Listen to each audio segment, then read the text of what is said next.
Hello, and welcome to the Skillful podcast, where we explore DBT and RODBT skills to help you reduce emotional suffering, improve your relationships, and become more present in your life. I'm your host, Marielle Berg, a psychotherapist at the Bay Area DBT and Couples Counseling Center.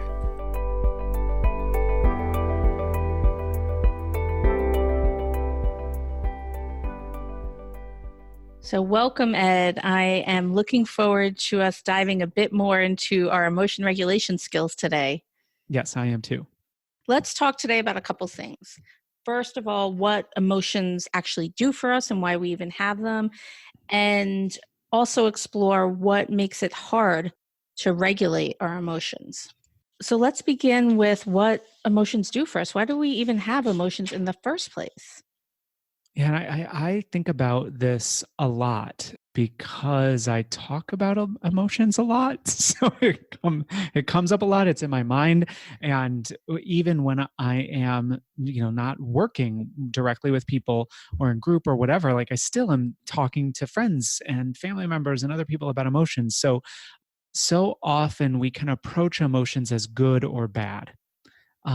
And some emotions feel really nice and some emotions are really painful. So it makes sense that that's where we tend to go.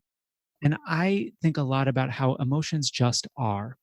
Emotions are a biological human thing that we all do, we all have. And the main thing is emotions give us information. They provide information to ourselves and also to others. And so noticing our emotions help us understand what information is coming to me, what information it might need some attention from me. And looking at it that way rather than good or bad, I think can help us be more effective in being with our emotions. Absolutely. I think that particularly for people who feel things a lot and might identify themselves as being sensitive, emotions can feel like this thing that are the emotions are the problem. Like Right. if it weren't for my intense emotions and my sensitivity, I would be a much happier person. How can I dampen my emotions or get rid of them? Which you and I both know efforts to do that usually don't work, or certainly don't work in the long term. Right. And I also think that I hear a lot of people in that struggle where emotions are really strong. Other people want me to just get rid of my emotions, or I guess I should just get rid of my emotions if I could, Yes. and again, it just doesn't, that's not how this works. We have emotions, whether we like it or not. It is what it is. Yeah. And I realize I fell into this trap as we're talking. I'm thinking about it just this weekend as I'm dealing with a grieving spouse. And it was a bit of a challenging weekend because my spouse was in some pretty intense grieving Mm. over some family members who passed away last year. And I said to them, can't you just try to be less sad? Me, the therapist. I think, you know, as as she looked at me and she sort of like had this like expression of like, I'm gonna pull myself up by my bootstraps, like, yes, I'm gonna try. And like it's yeah, I see your face. I wish people could see who are listening because we're over video. You're like incredulous. Like, what did you do? But this was coming from, so I have a lot of empathy for family members of, our clients who are like, can you please stop being so emotional? All right. It's hard. It's hard on the person who isn't feeling that much. And it's, I know I was feeling after the end of a long weekend with a lot of sadness and tears of like, I'm a little bit drained and Right. I don't want to deal with this right now. Right. And of course, that does not work. We cannot command ourselves or someone else to not feel something. Right. And I have definitely been in the position of I should stop feeling so much. I should feel less intensely. I should. I should feel something. I shouldn't be afraid. I shouldn't be anxious. I shouldn't be angry. And, we talk so much about non-judgmentalness in DBT as like a helpful approach to things. Like there's no such thing as should. Should according to who? Yeah. Yeah. It just is. People, if we have a loss, we're going to feel sad. There's no way to know how long that's going to last. If we're scared, we're going to be scared. There's no way to know. Yeah. Yeah. And we teach all these skills in DBT that hold this dialectical tension of this beautiful openness you're talking about. Mhm. We can't just will ourselves to change our emotions. And if we're sad, we're going to be sad. If we're fearful, we're going to be fearful. And we also teach skills that can help people shift those things, which shift those emotions that are not effective, which is different than telling someone, can you just be less sad? Right. And again, there is this like dialectical approach of your sadness is no longer effective potentially. Yes. And so, yes, you are feeling sad. And what are some options? Hmm. And for me, and as we get deeper into our discussion of emotion regulation, one of the things that has helped me so much be more okay with my emotions is knowing if an emotion is no longer effective, if emotion is not working for me, if I don't want that emotion, I have options for changing it. I'm not stuck with it indefinitely. Totally, which is really different than suppressing it or just willing it away Right. or doing some kind of behavior to temporarily make it stop that works against us in the long term. Right. Let's circle back to what you said when we first began our conversation about the purpose of emotions in terms of how they really motivate us for action, they communicate to others and to ourselves. And let's unpack it a bit. Right. And I think that kind of the DBT approach that you'll see in our literature of like emotions do three things, right? They motivate us to do something, they give us information, they give information to others. So understanding what is an emotion when it comes up, what is it? And one of the key aspects of emotions is that they do motivate us to action in ways that our thoughts, our kind of reasonable mind can't by itself. The example that I will use a lot is if a lion jumped into the room right now, it's not going to be helpful for me to say, well, a lion, that's very strange. I wonder where that lion came from. Wow, that is weird. I need to act. I need to have that fear kick in. I need to get the hell out of here or Mhm. roll up into a ball or whatever my fear motivates me to do to keep me alive from this random lion. That emotions motivate us to do something in a way that our reasonable mind can't. It's quicker. We get the information in a split second. Yeah. And that way we really need those emotions. They help keep us alive. They help keep us safe. Of course, they can get a little wonky, which we'll talk Yeah. about. But Because ideally, they're I never have a lion in the room. I often have fear that's motivating me to like curl up into a ball. right. That's about That something. doesn't Yes. always fit. Yes. But it can feel that intense. But the lion example is great because it talks about how we need them. They're really, hardwired into us to keep us alive Right. and to keep us connected. Right. Because if we didn't have those emotions of love and tenderness, we wouldn't connect to others. We wouldn't help others in need. We wouldn't tend to that crying baby or that elderly person who needs help. Right. And we're pretty tribal animals. We need each other. Right. We don't survive on our own. Right. And so part of what does keep us connected to each other is the emotional side of things. Yes. And that's where I think that our emotions as we experience them do communicate to us. They give us information. So as I'm feeling sad and we have this physical response of tightness in my throat and feeling like I want to cry, it's communicating to me that I've lost something. I'm going to lose something. There's something that is moving me in that way. And so they do communicate to me. Oftentimes, our emotions will motivate us to do something. So, if I'm feeling really sad, typically with sadness, we do want to be away from others. We want to tend to those wounds within ourselves. And so, I'm motivated to kind of be on my own. And how many of us have had the experience of being really sad for a very long time and needing to be away from others? And it isn't effective. We've gone too far, it's too long, right?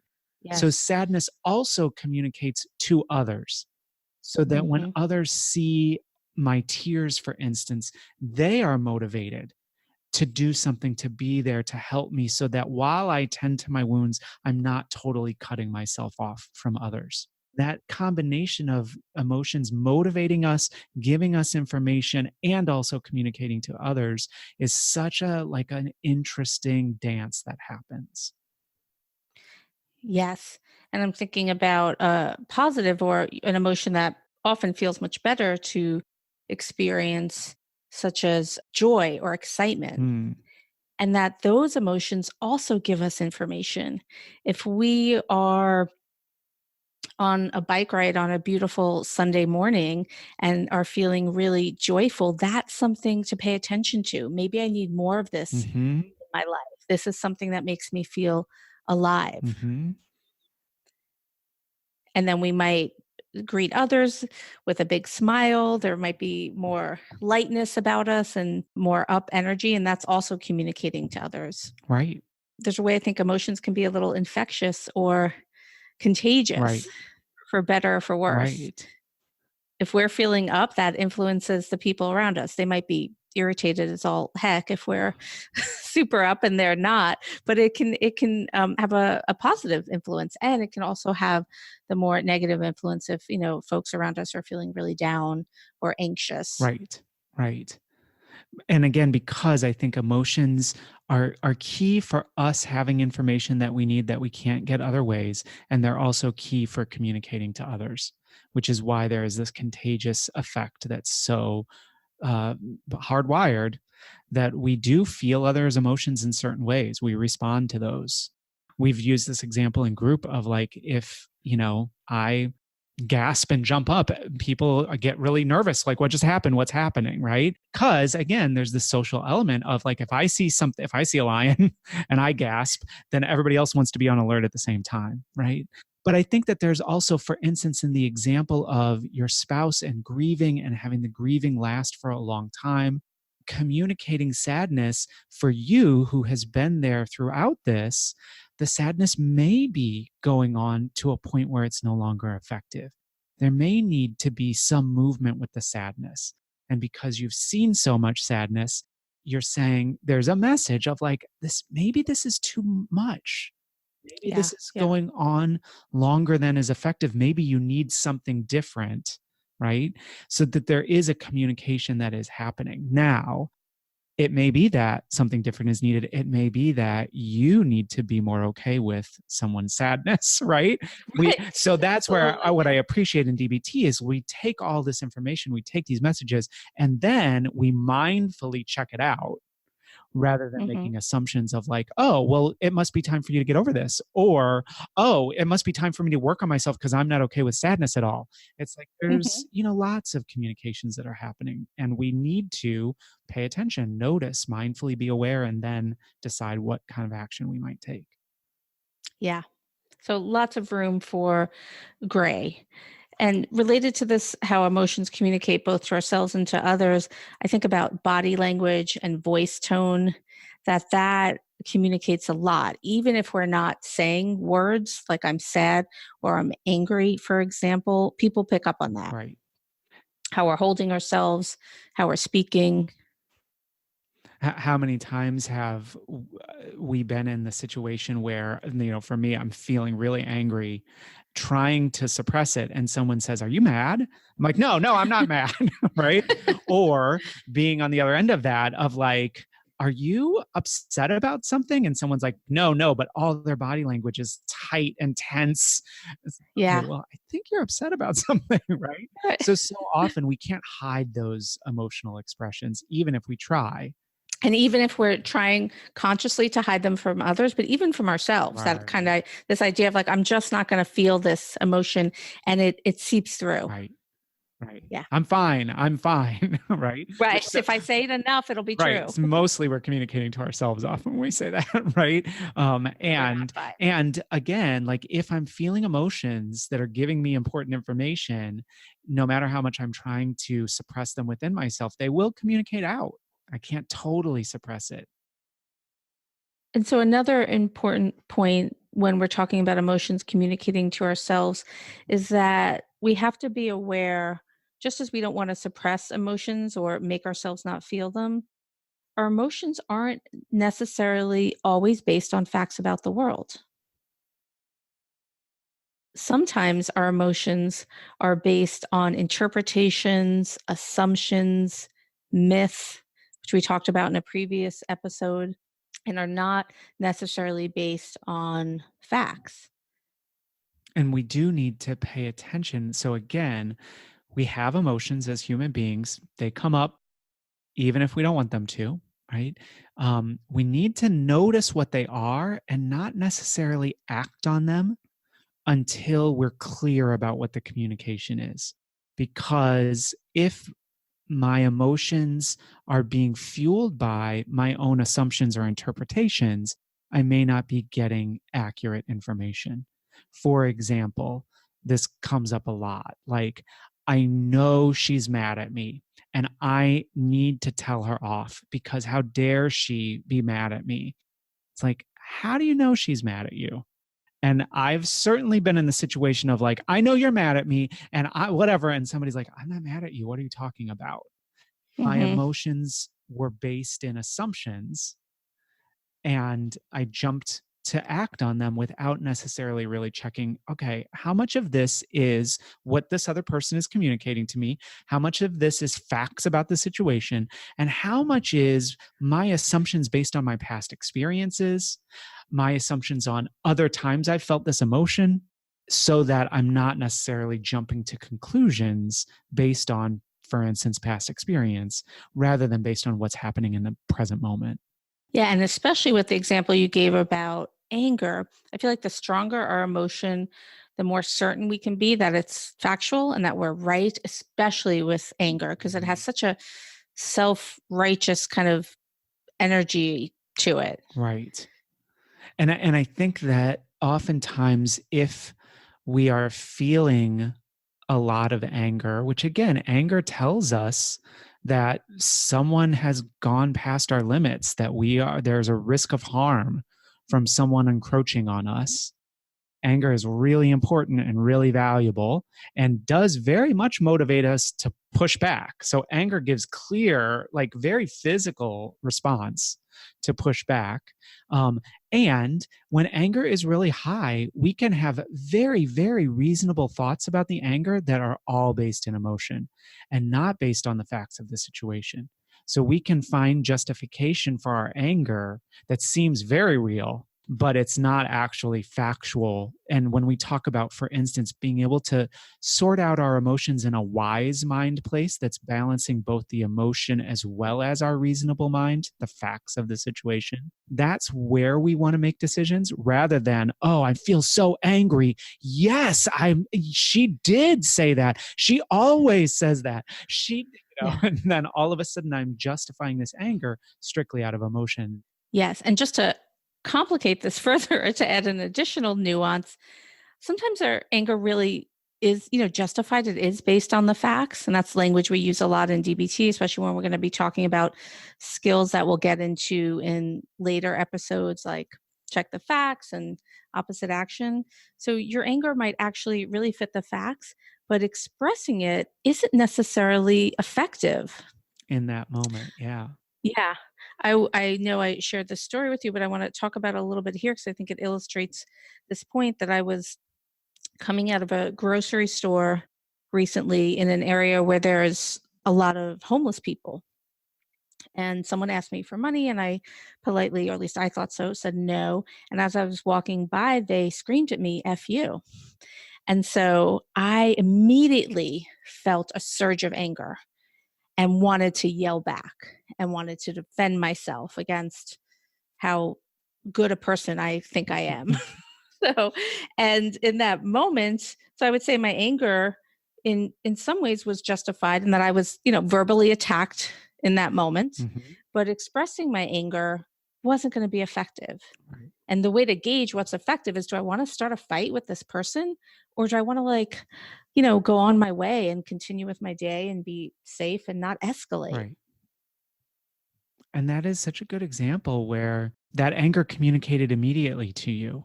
And just because you got the communication didn't mean you needed to act on it immediately. And I Yeah. think when we are working with people in DBT, and for me, as I've applied these skills myself, so much of the work is slowing down, not just going with the emotion as it happens, because sometimes we can be getting misinformation. Sometimes it's just not effective to act on that emotion in that moment. Yeah. And we want to be able to be thoughtful and deliberate about it because that's more effective in the long run for achieving our goals for ourselves. Whereas just taking an emotion and having the feeling and the motivation to do something and going with it so often results in, I wish I wouldn't have acted so quickly. Yeah. It's not a hair trigger. I don't have to react immediately. And when folks can feel that they get to pause, they get to check in with their wise mind, it is incredibly empowering. All of a sudden, you have choice over what you do, what you say, and how you live your life. And on the other end, I have certainly dealt with this and I hear this a lot, especially for instance with anger. People who are not allowed to be angry, not allowed to express anger, have trouble expressing anger, right? So they're getting the communication and then we have a habit of suppressing it. And so we're not effectively, for instance, pushing back when pushback is needed. And so taking a step back and paying attention to our wise mind helps us to determine, okay, in fact, here I do need to speak up. I do need to say something or do something. I'm not going to reflexively say, I shouldn't be angry, or yes, I'm angry, but I shouldn't yell, right? Yeah. And the example that you gave, if somebody gets up in your face, right, you probably want to yell. You probably want to literally push back because you don't want that's dangerous. And if we have taught ourselves, which so often with emotions, we've taught ourselves responses that aren't always effective. And sometimes it's to suppress it. Just suppress that. You shouldn't be angry, or don't, yelling never helps, right? And sometimes yelling does help. Yes.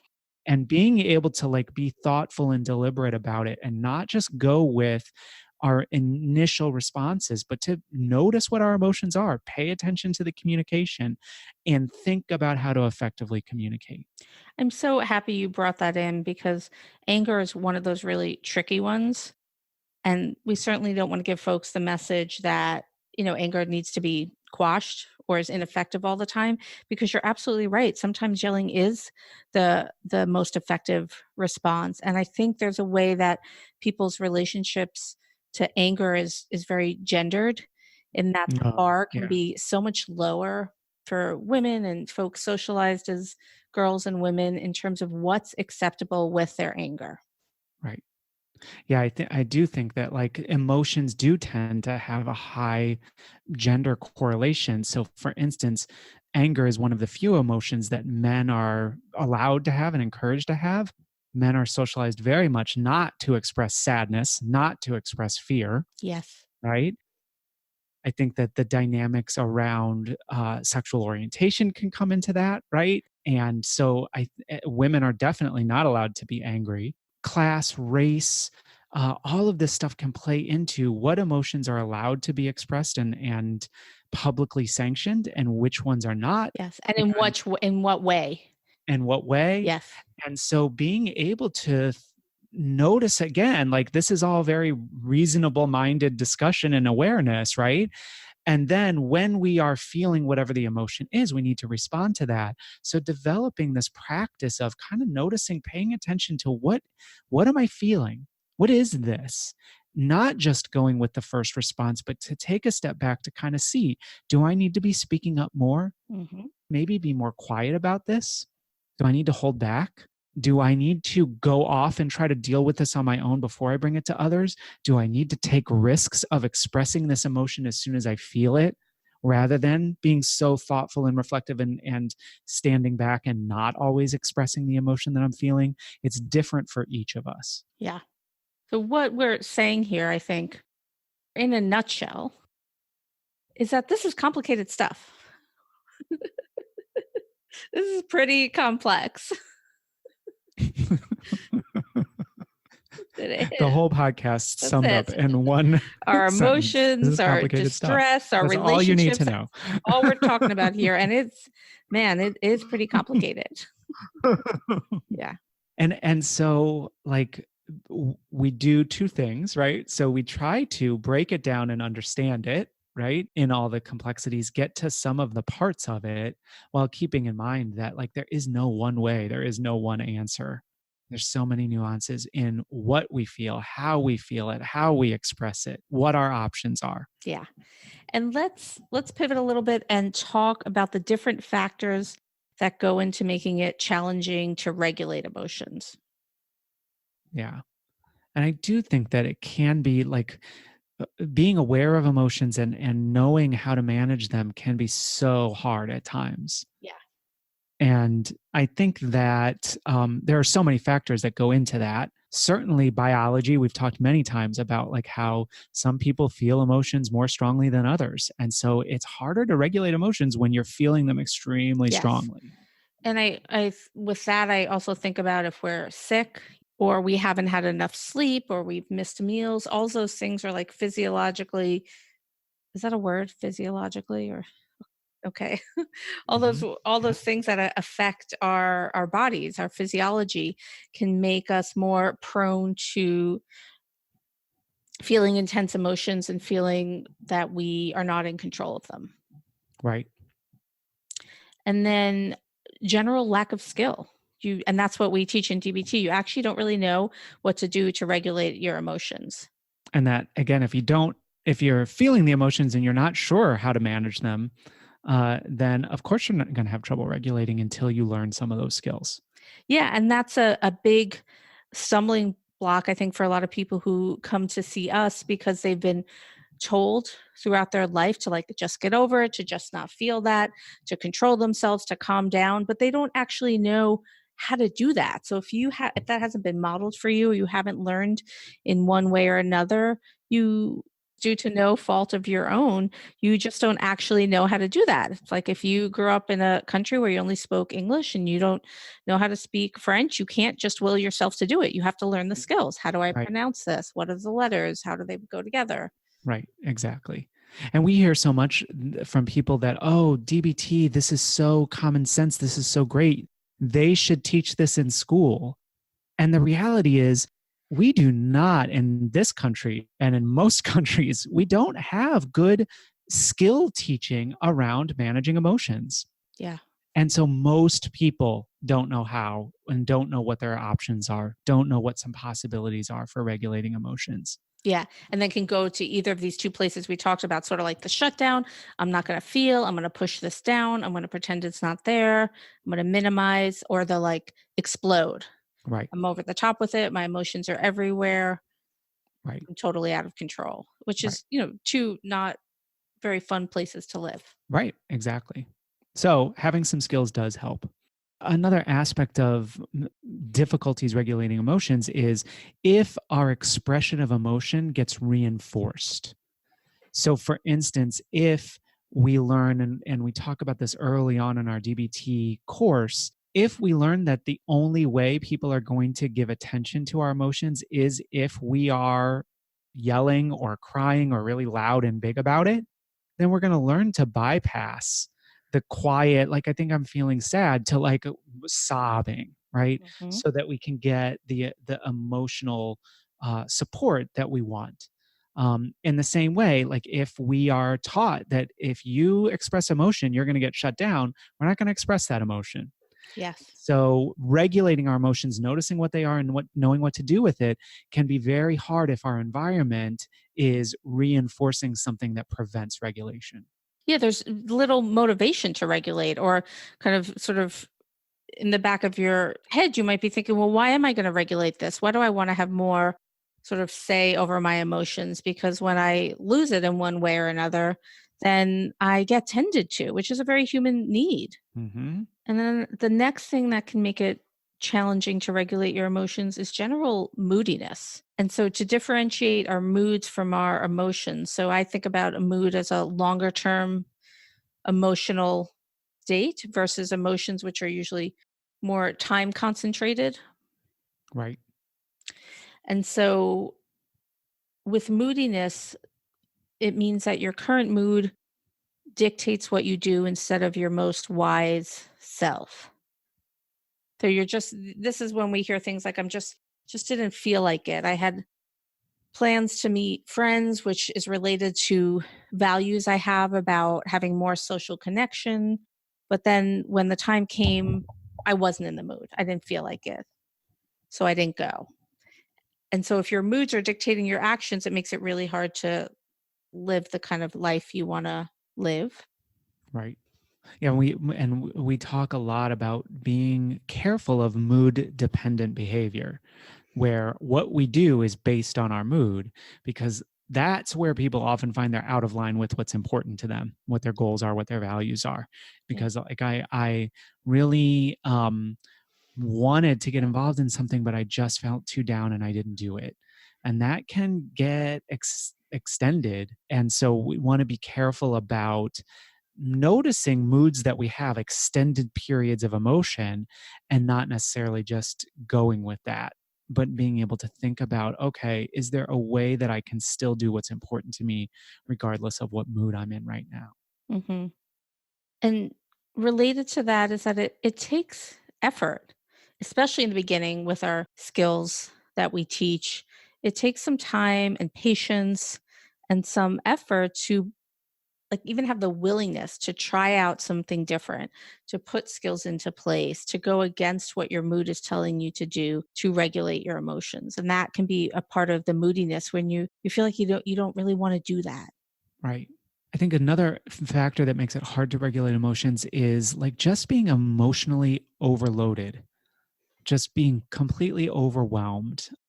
And this can happen, especially for those of us who have strong emotions, biologically, just feel emotions very strongly. We can get to that point where our emotions just feel totally overwhelming. They're too powerful. And this is where we talk in DBT about the idea of distress tolerance, that it is hard to regulate emotions if they're overwhelming, which is where we would use our full set of distress tolerance skills to bring that emotional intensity down, because it's a biological factor. If our emotions are overwhelming, it's going to be hard to think, it's going to be hard to act. And so, noticing I'm emotionally overloaded, I need to use some distress tolerance, bring that back down, and then I can figure out how to regulate this emotion, act on it, what's going to be effective. Yeah. So another thing with emotional overload I think about is that it's much harder to regulate emotions when there's a lot of stressful things happening all at once. Mm, Maybe you have a sick family member, there's problems happening at your in your job, there's world events or local things happening in your community that are incredibly stressful. These are times when you're much more prone to not be able to rein in some of those emotions because there's just so much going on. And this is related to what you said a moment ago in terms of that's when we want to think about okay, if our distress is super high, how can we bring it down? I'm vulnerable to having my emotions be really out of control. How can I take care of myself? So yeah, I think that, like there are emotions, to kind of sum up everything we've been talking about. Emotions just are. They're a biological fact of life for human beings. They are giving us information about what's going on within us, about what we need to do to respond to that. And they do communicate to other people, even if we're trying not to let that show, right? And emotions come and go. They can be hard to manage. And so, slowing down, noticing, paying attention, thinking about what am I experiencing? What's it telling me? What are my options? That's what the entire emotion regulation module in DBT is about. Yes, thank you. I think that's a great note to end, and we'll pick up in subsequent episodes with what some of those skills actually are. Yeah, sounds good. Thank you. Thanks. Thanks for listening to today's episode. To learn more, or if you're in the Bay Area and want to get started with therapy, you can find us online at bayareadbtcc.com. That's bayareadbtcc.com.